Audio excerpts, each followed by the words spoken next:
Hello everyone, my name is Edoggz and welcome back to this channel. Today's theme is RadioShack Lives. So today we're going to be taking a look at the Transformer Masterpiece MP-29 Destron Military Operations Commander Laser Wave. But for us, we're going to call him Shockwave throughout the whole video. So first and foremost, Shockwave does not transform into his ult mode very much.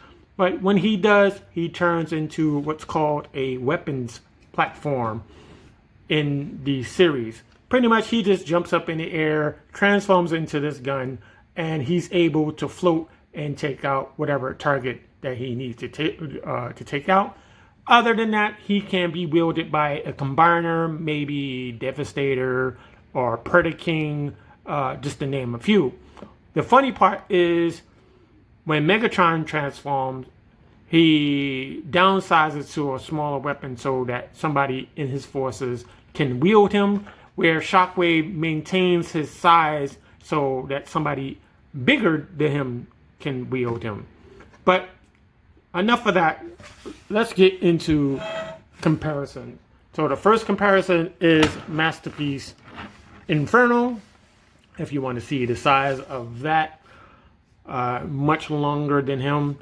And if you need another comparison, we have the Siege, which is a darker purple than him. This is like a lavender, and this is a darker purple, like a more of a dark grape type of purple. Now, when I first purchased him, I wasn't really keen on the color until I saw the darker version, so I went back to get this instead. We'll come back to Siege in a moment. But let's take a look at him. So you have this stand, which doubles as a backpack. And you just pretty much, you flip this over and that becomes his backpack. So we're going to have this prepped for the robot mode. So we're going to keep it like this. For now, have that to the side. I do have the accessories. I do have the instructions. I just don't have the box, just in case Now, this is a lavender purple. We have the gray mixed in, gray here. We have the darker Decepticon color here on his arm, which I feel is the proper color of Shockwave. We have the front of the cannon, which is a much lighter gray. And then we have this other side. We have the underneath. We have this transparent plastic right here for his chest. We have the back, which the original had this covered up, and this panel was covered by the feet. They would flip all the way around. The original also had a rubber hose. This one has a spring hose to kind of make it last much longer. And the only other difference is the original had 2 AA batteries stored in the back, and it produced licensed sounds. Now, the sounds it would make 2 annoying sounds. One will be like a very long sound, and then the other one will be like a more rapid fire sound. But this one, since it doesn't have the batteries in it, it just lights up in the front in the cannon. It takes a LR34 RR battery or LR44 RR battery. And you pretty much just press the trigger and this will light up. RadioShack in 1983, they had a few exclusive pieces to Transformers. One of which was a great adaptation of Shockwave, and they called him Galactic Man. Galactic Man was made by a company called Galaxy Toys in 1983, and it became one of the sought after figure in Transformers, other than Dinobot Swoop, because Dinobot Swoop had like 3 different variations of colors to choose from, and it was very hard to get a hold of. But that is a whole different story. So we're going to get into the transformation. So first, we want to unplug this right here to unlock the legs. And we want to bring this sight. We want to bring the sight down. We're going to bring this panel up, flip it up this way.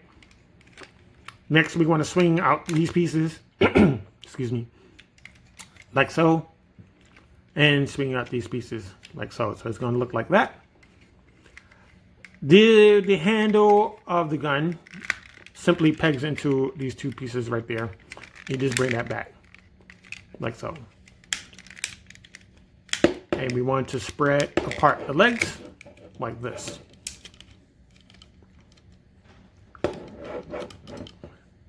I like to angle the legs like this so we can get into this piece. So you take this piece right here, you want to flip it out, and you want to flip it down.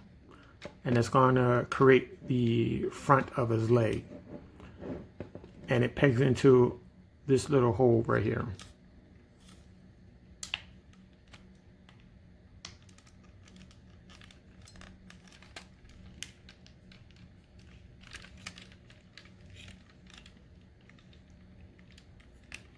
Now you do have to make sure this piece moves up or it's not going to fit.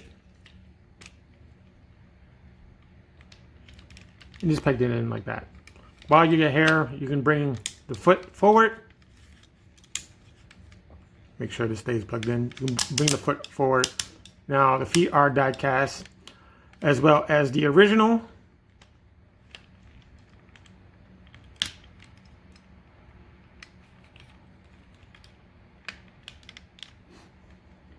Like so. Then we turn this piece like that. And you want to take this piece right here and it slots into this rectangular slot here on the inside of the leg. And you just mushroom those two together.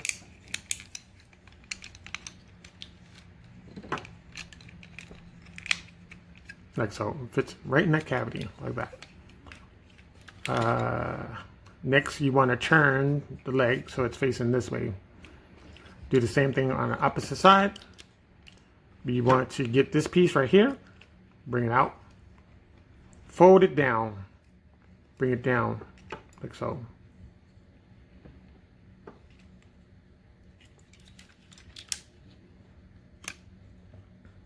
And you want to peg it in right here.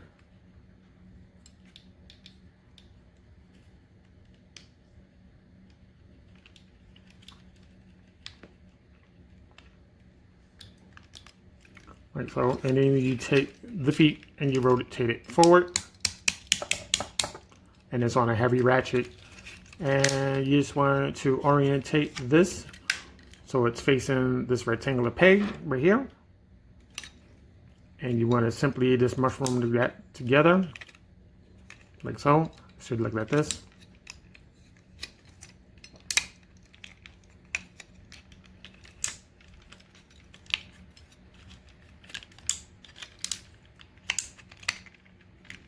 Like that, and then you just turn the leg around so it's facing you. So you have the bottom part done. Now the trigger, I moved the trigger in by mistake, but you can move this trigger in and you can bring this piece down with the nail. And while we're here, we can bring this ab crunch. There's an ab crunch here if you so need it, but we're just gonna sink it into the body. Like so. When you go back into the gun mode, it pops outwards. Now the top part is the easiest, so you just have to separate this like that. Just take this piece over here, separate it like so.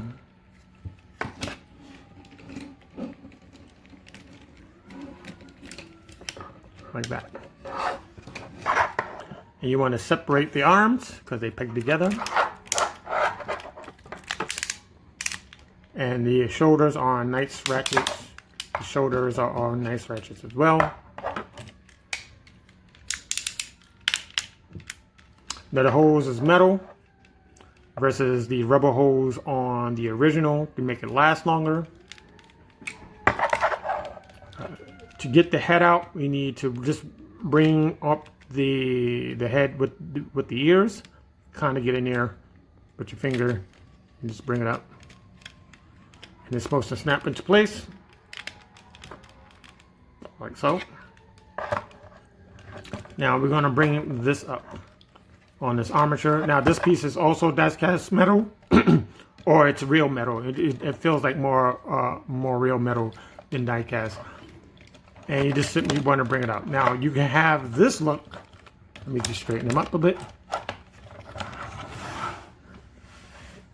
You can kind of have this kind of look going for them. I know that backpack is not like neat or anything. Or you can have a different backpack, and that's where this piece comes in. So you pretty much, you have to close this up like that. And you want to slide this way. It's going to feed through this little hole there, right here.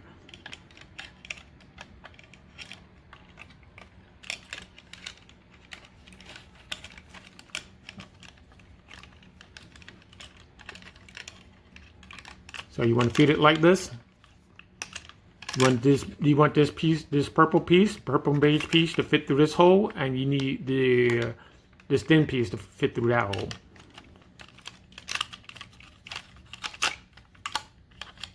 Like that.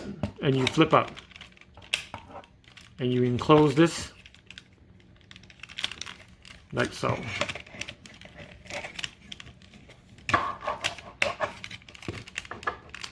And that is his backpack.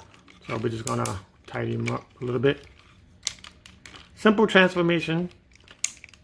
Let's clean this piece up.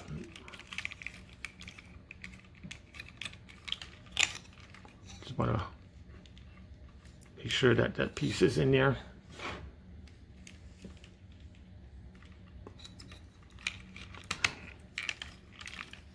And there is the other leg.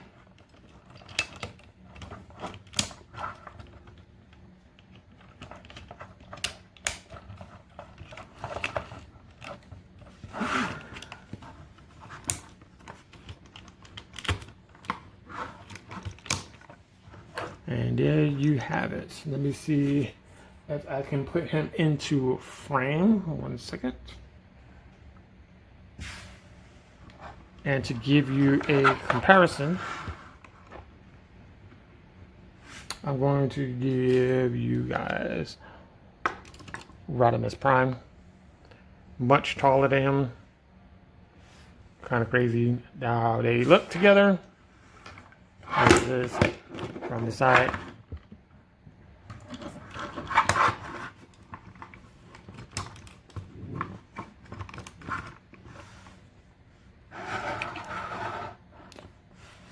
Let me move that back a bit so you can see what's going on. And you have the backpack. Rodimus does have a smaller backpack, but it's a little bit more flimsy on his side, where this is one solid piece. And then we have this side.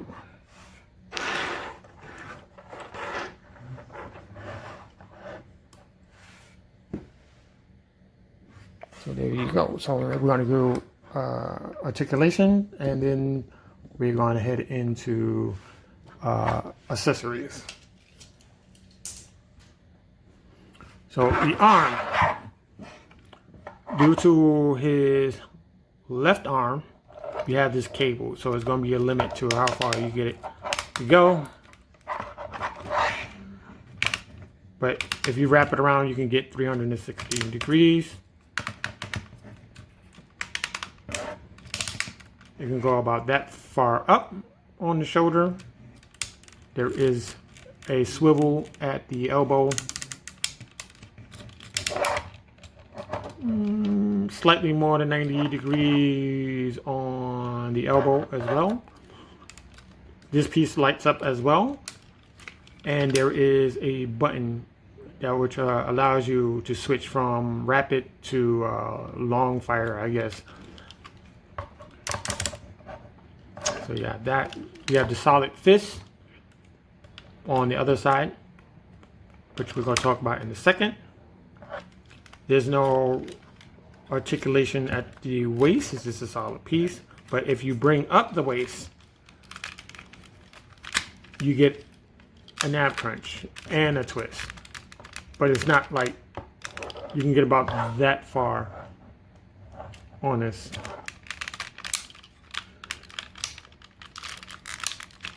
And there's a slight ab crunch.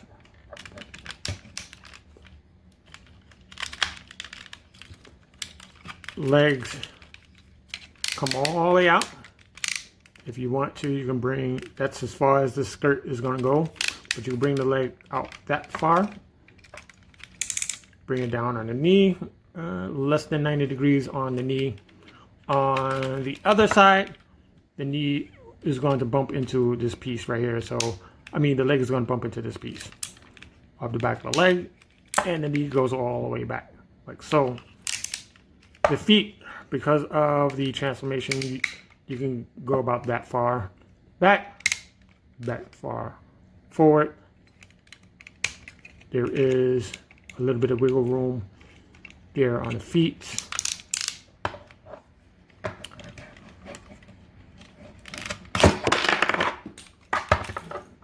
That wasn't supposed to happen.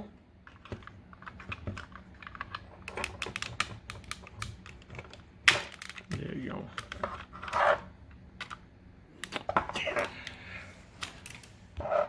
Sorry about that. Had to fix the head on it real quick, but it's on a ball joint connected to this table here.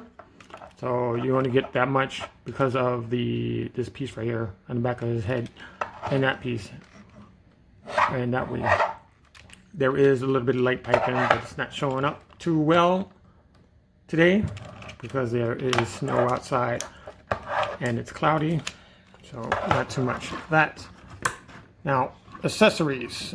Let's get into accessories.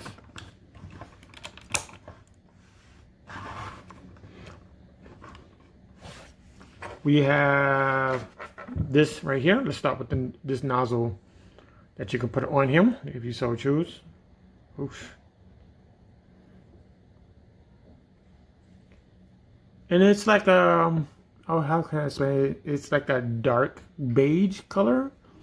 And you can just simply swap this out if you want to. It's very easy. It just pops off. You just got to be careful about it. And we have this shape right here that goes over his nub.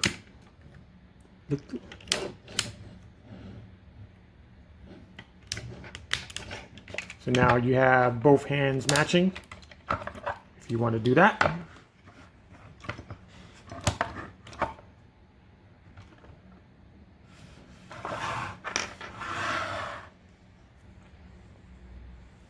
If you want the saluting hand, which is on a ball joint, you can put this on the opposite side. This will allow him to salute if he wanted to.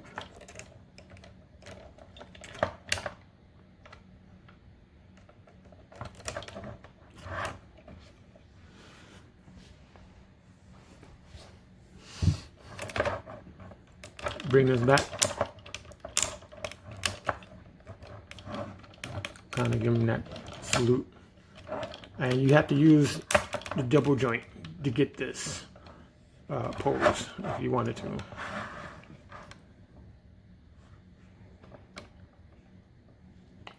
So you have that.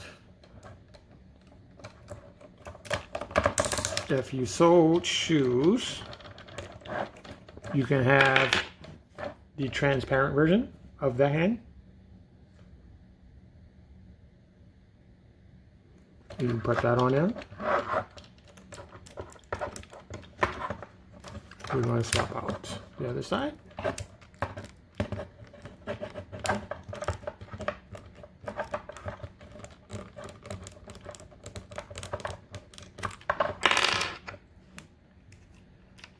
And this is how it's supposed to look on the G1 figure, because both hands were transparent.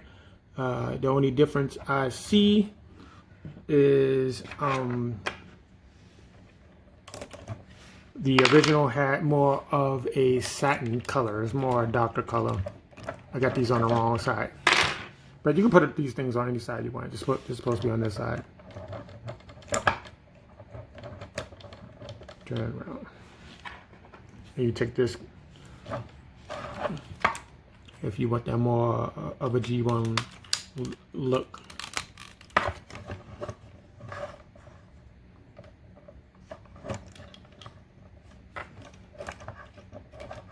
But for me, I'm going to swap out this hand for the solid one. Where is that?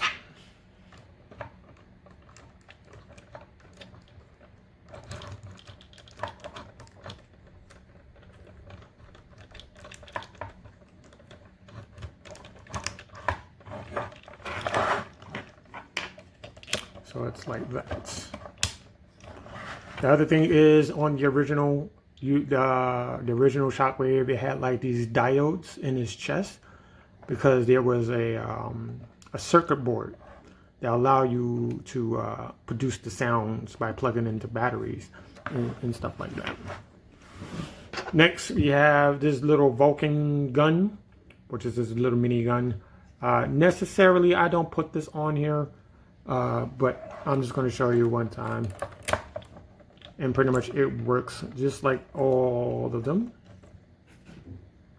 And this one has like a little rope. Instead of a cable, they went with a rope here. It's not coming across here, but you can kind of see it. It's a little rope. Just kind of place it in his hands.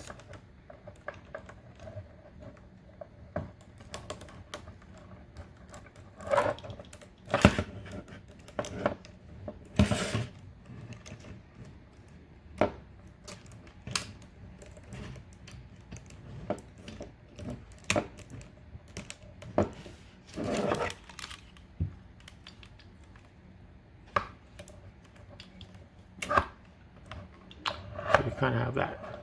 So some people that have this in one hand, let me see if I can do that pose.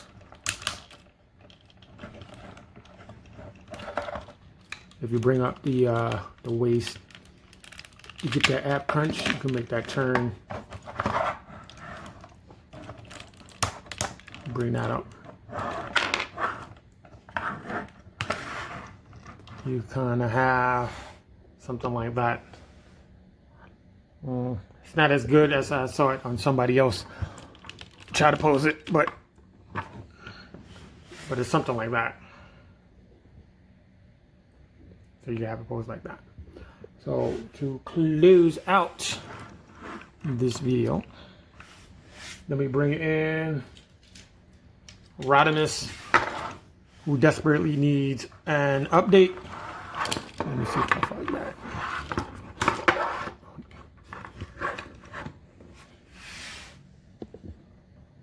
Someday soon with that update.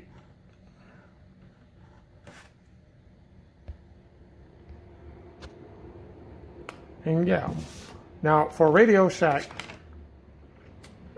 used to be a big retail corporation, and it still is. It was opened from 1921, and it changed hands in 1963 to the Charity Corporation, which is a family-run business, and then it changed back in 2000 to the RadioShack Corporation until 2015. In my area, which is New York City, we do not have RadioShacks anymore. In fact, RadioShack is located in two places that is the closest to me, which is Tom Rivers, New Jersey, and the other place is Fairfield, Connecticut. If you have one in there, you can go to those places, but they do have a website, which I will link in the video or in the description.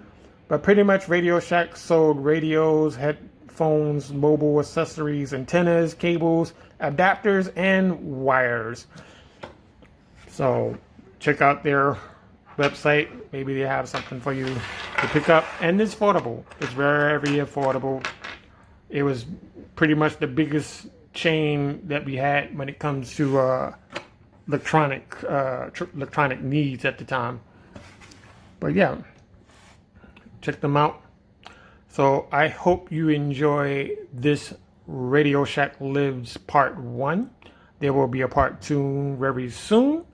And I wish you a very good day. Hope you give this video a like, leave a comment, subscribe to this channel, and I will see you in the next video.